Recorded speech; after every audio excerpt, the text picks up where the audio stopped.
Do you think the Jets have the appetite to let Brady Cook play the rest of the season to see what they potentially could have in a Brady Cook? No, I think there's no shot that that would be the case. A new Jets starting quarterback, potentially? We'll break it down today on today's episode of Gangzone. Here, I'm Ryan Sampson. That's our Jets beat writer, Brian Costello. That's my guy, Frankie Vittorini from U Stadium. Today is Wednesday, December 10th. Aaron Glenn spoke to the media today and gave an update on what the status is of all the Jets quarterbacks, as a couple of them are banged up in Tyrod Taylor and Justin Fields. Brady Cook is getting starting reps today. We're going to break it all down. But before we get to any of that, Kaz, how you doing today, sir? I'm good, Ryan. How are you? I'm well. Frankie, how you feeling today, my man? Feeling good, man. I'll tell you this. I'm feeling really good because I know this isn't a baseball podcast, but listen, Mets fans, you were talking a lot of crap for a long time. I'm a Yankee fan. You know, it's karma's karma, man. It kind of comes back to bite you guys. So, no, I kind of feel bad for Mets fans. It kind of sucks losing Pete Alonso and Edwin Diaz in 24 hours. But look, hey, Frankie, there's a lot of Mets fans that are Jets fans, so a lot of them are going through it right now, and the Jets aren't making it any easier for them either, too, right now, considering what the heck's going on with this season and the quarterback situation. So let's start there, Kaz. Aaron Glenn spoke to you guys and said, look, I'll give you updates on all the injuries. There was a long list of injuries he listed off. Obviously, everyone's paying attention to, is Brady Cook going to be the starting quarterback this week, because he is getting the starting reps today. Tyrod's out today with the injury, and then we heard Justin working on the side. So is your sense that we're heading towards Brady Cook getting the start this weekend against the Jacksonville Jaguars? Yeah, I wouldn't call it my sense, Ryan. I would say my deductive reasoning is probably that Brady is like he's the most likely guy to start, right? He's getting all the first team reps today on Wednesday when we're recording this. Tyrod was not on the field at all. I don't see how a guy comes back from a groin injury in 1 week, particularly someone Tyrod's age. Fields is more of a mystery, right? Like, it's kind of weird that he had the knee thing pop up last week when he wasn't playing. He was doing some light running on a side field while we were out there watching practice. But, my expectation is it's probably going to be Brady Cook. And with that, we also got the news that Adrian Martinez was signed to the practice squad. So let's say if Tyrod isn't ready to go, does that mean Adrian Martinez could be the backup to Brady Cook on Sunday? Yeah, I would say if Tyrod and Justin Fields can't go, and then maybe there's a scenario where Fields isn't healthy enough to start, but they feel like, okay, he could be a backup. I don't know if that's on the table at all, but yeah, they brought Martinez in. I think he's basically an insurance policy. He was here all summer, so he has familiarity with the offense. But boy, if the Jets go in this game with Brady Cook and Adrian Martinez as their quarterbacks, I mean, that's like a fourth preseason game type of situation. I think it was their fourth preseason game this year. Yeah, it's wild that it's gotten to this point of the season where the Jets currently are, but also at the same time, Justin Fields, running quarterback, has dealt with injuries, but also has played really poorly and got benched for Tyrod. And Tyrod's an often injured backup quarterback, so it could have been seen a little bit in the beginning of the season that they could have put themselves in this situation. Frankie, from Brady Cook's play on last Sunday, coming in for Tyrod, and now that he's getting the starter reps, potentially could he play better? Would you say that's kind of what he is? Brady Cook is an undrafted rookie. Maybe it was definitely unfair for the situation he was last Sunday, but what could you expect to see from Cook? well, listen, man. I don't think Brady Cook played as bad as maybe some are suggesting out there. I saw some things that I did like. I think he's got a lot of pop in that arm. We saw him make some nice throws down the field. Seems like he's got something with that arm back there. I don't think he understands what he wants to do as a quarterback, though. I think obviously he looked erratic, like any undrafted free agent quarterback would look. But I think there's something to work with. I think he had a touchdown that John Mechie dropped. We all know that. He did throw 2 interceptions, but I think he has some tools that I wasn't necessarily expecting when he came in. So we'll see. It's going to be interesting to see, assuming he starts, how Tanner's going to use him. It is, because is he going to let him throw the ball a little bit? Or is he going to try to handcuff him? I'm kind of curious how that game plan is going to look on Sunday. Well, what's interesting, too, is Breece Hall popped up on the injury report, Kaz, with the knee soreness. Yeah. So is there potential that he could miss this Sunday, or were they just being extra cautious, you feel like?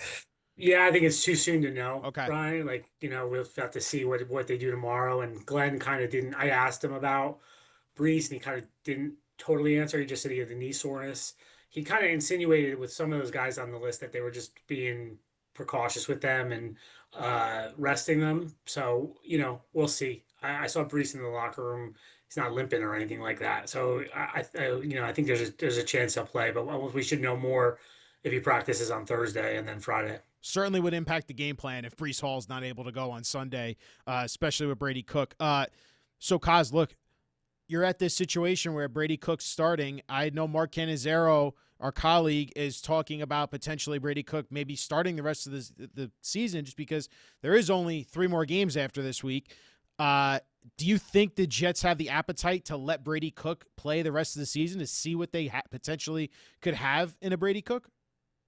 No, I think there's no shot that that would be the case. I think they have a pretty good. I mean, I don't mean to insult Brady Cook, but I think they have a pretty good feel of what Brady Cook is right now. And yeah, can he develop? Yeah, I think the question is like, do you want to keep him around as a developmental quarterback? But no, they're still trying to win games, and they still have to answer to, Aaron Glenn has to answer to 52 other guys if he does that. So I think they'll play. Whoever the healthiest, if Tyrod is healthy or Fields are healthy, I think they'll play. So you think Justin Fields could still potentially play for the Jets the rest of the season? I have no doubt we're going to see Justin Fields again at some point. Really? Because I got the sense. Wow. Because this is the Jets. This is the Jets. And they always come back. That is a good point. They always play. Mark Sanchez was done in 2012, and then he started the last game. Zach Wilson was done, and then he came back. And then he came back again.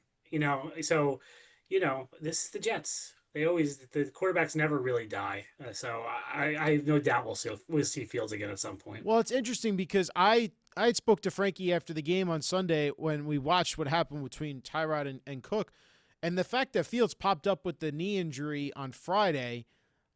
There's something funny about that, Kaz, where part of me he popped up on Thursday. Popped up on He was Thursday. on the injury report Thursday. So yeah, part of me finds that funny. It's like there's only 4 games left.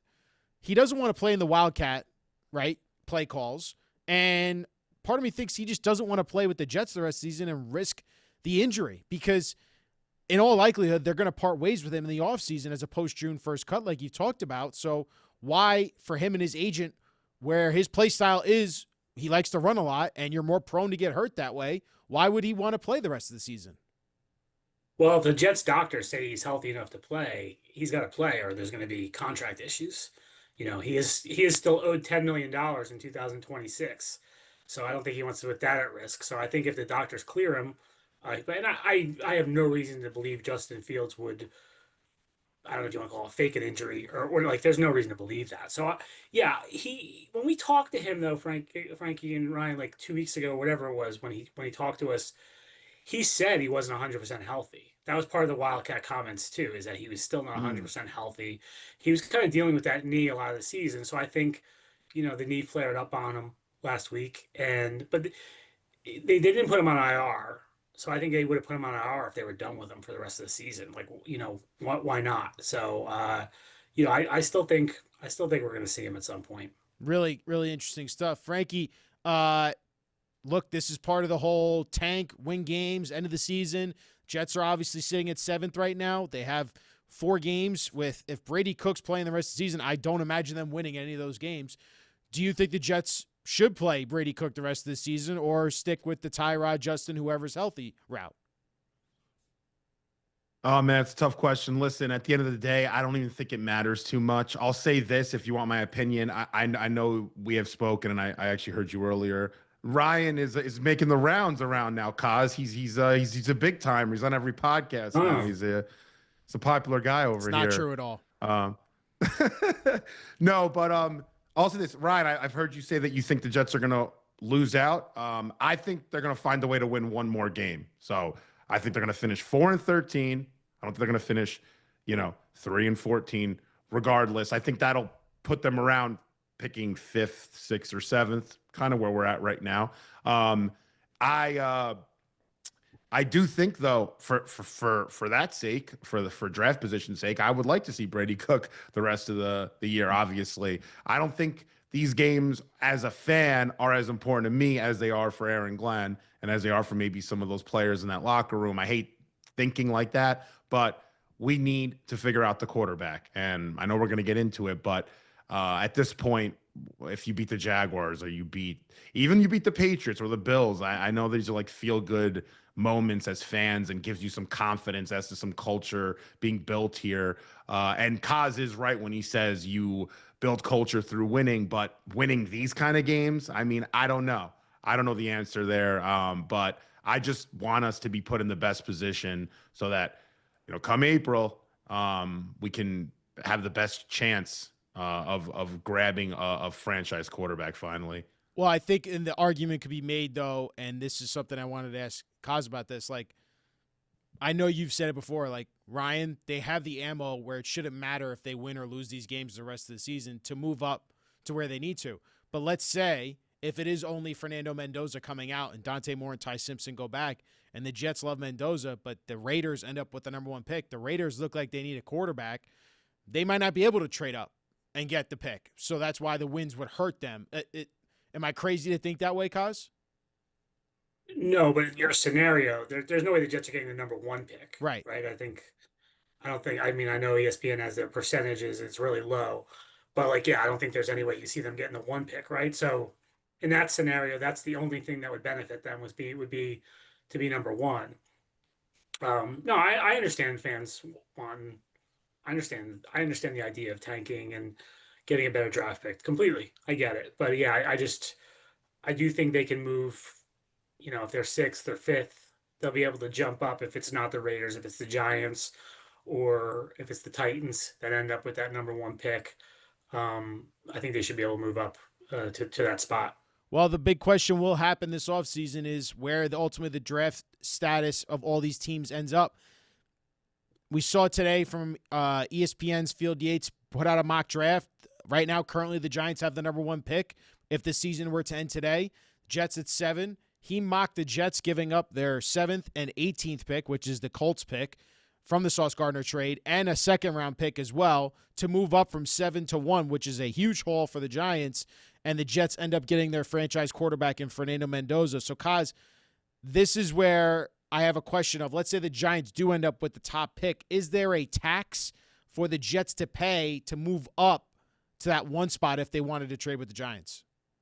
No, I don't think so. I don't think there would be. I think the tax is when you're in the division. That's the only time that is. The Jets and Giants do not view themselves on the field as rivals. There is a rivalry that goes from like ownership and front offices, like I talk like business, the business side of things. There's kind of a rivalry there, but there's not a football rivalry really with the Giants. So I don't see any issue there at all.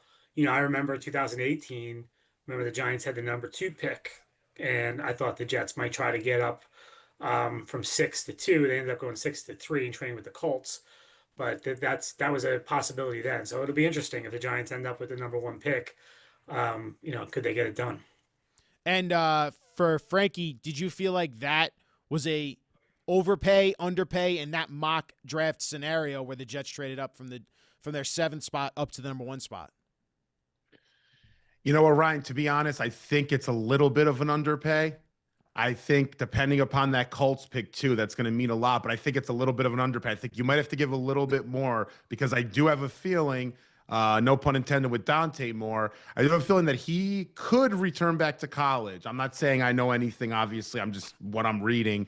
If Mendoza's the only quarterback available there, there's going to be a tax to go up there and get the only quarterback that's actually available in that top 2 or 3 spot, which is Fernando Mendoza. I'll say this, though, piggybacking a little bit off what Kaz said, the Giants and Jets have also done business before. I mean, people make it seem like this is like a Yankees-Mets thing that just like never have done business before. It's really not. The Giants and Jets, they made that Leonard Williams trade. Joe Shane actually made a trade with the Jets a few spots to move up for Breece Hall, right? Like, wasn't that at Joe Shane's first draft? So we've done something with them before. It's not like there's some bitterness there, like, oh, we're never going to trade with them.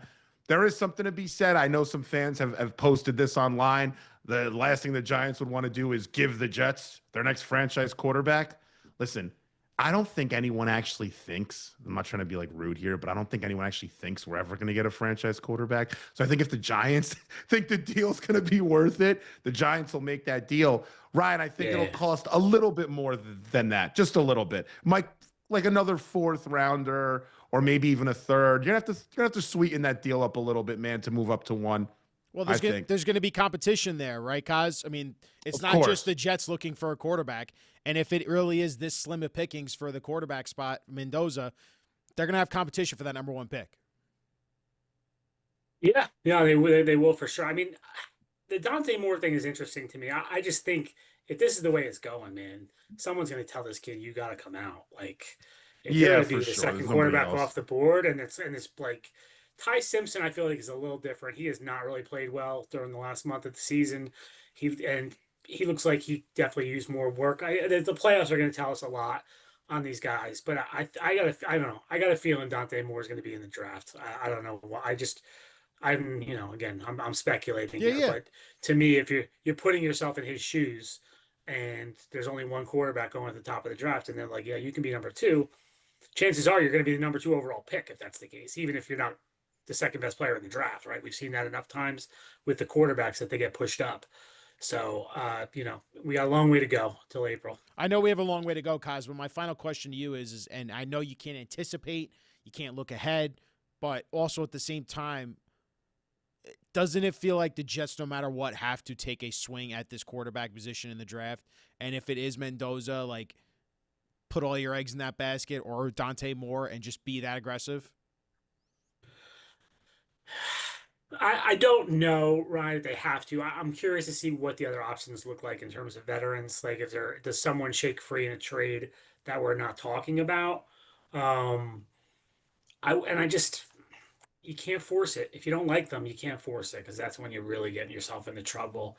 And you can't overreact to one game, but that Miami game was jarring and is a reminder of just how many holes there are in this roster. They look like the worst team in Defensively, football on Sunday. They yeah, really did. defensively especially, because the offense obviously was operating with a quarterback playing his first game, so you don't want to overreact to that. But the defense, they need a lot of dudes on that defense because right now they've got no playmakers on that side of the ball. There's just no. I mean, I wrote this the other day. Like the word that should be at the like in the Jets draft meetings is impact, and free agency meetings like impact. Like they need impact players. They just don't have Yeah, guys for who sure. make a lot of impact right now. Completely agree. And yeah, so with that in mind, Ryan, like I don't know if you mortgage everything for a quarterback. You do it if you love him. Like, Yeah, hey, yeah. if you, I'd give up everything. If you love a quarterback, like that you can't overpay if the guy is going to be your franchise quarterback. But if you're kind of lukewarm, I wouldn't pull the trigger. So it's funny. I don't want to read too much into your comments, but like, I know we've talked like weeks ago about this whole trading up Yeah. for the quarterback. I'm sensing a little bit of a shift here, Kaz, of your thoughts about the way the Well, Jets have played lately and the fact that they have so much ammo. It's like, if it really is just Mendoza and let's say Dante Moore, and you're not in love with either one of those guys, and I know you hate this. It's supposed to be a better class next year. you're right. Well, I don't hate that. I think it's a dangerous game is my point for Right. Aaron Glenn to play that game because he's going to be on the hot seat, like I said, in 2027. If they suck next year, he's going to be going the season like just like Brian Dable was this year with the Giants, and he might have got. They looks like they probably got the quarterback right, as if people think right now, but it doesn't matter. He got fired. Matt Eberflus is now the defensive coordinator in Dallas because Caleb Williams, you know, he got fired, and Todd Bowles had 1 year with Sam Darnold. He got fired. Like this happens all the time, so it's a dangerous game to play as a coach. What's changed for me, Ryan, is I think this quarterback class looks worse now. Like after the trades, I started actually watching a lot of Mm-hmm. the college football and watching them, and I'm not blown away by anybody. Nope. And then when I read the guys who I respect who do this to evaluate it, I don't see them really getting blown away by anybody. So that to me has kind of changed the thought process a little bit. Is I thought there was a month ago I thought there was gonna be 3 guys in the top 5. Now it looks like there might be one, like if the other guys go back to college. So um, yeah, it's gonna be interesting to see how the playoffs play out in college football, and then the draft season, what happens in the combine, and if the Jets make a move in March to get a veteran. I think they probably could do both and cover all their bases. But if they make a huge splash, they're not gonna draft a quarterback then. Frankie, your thoughts on what Kaz is saying? I agree with him, by the way.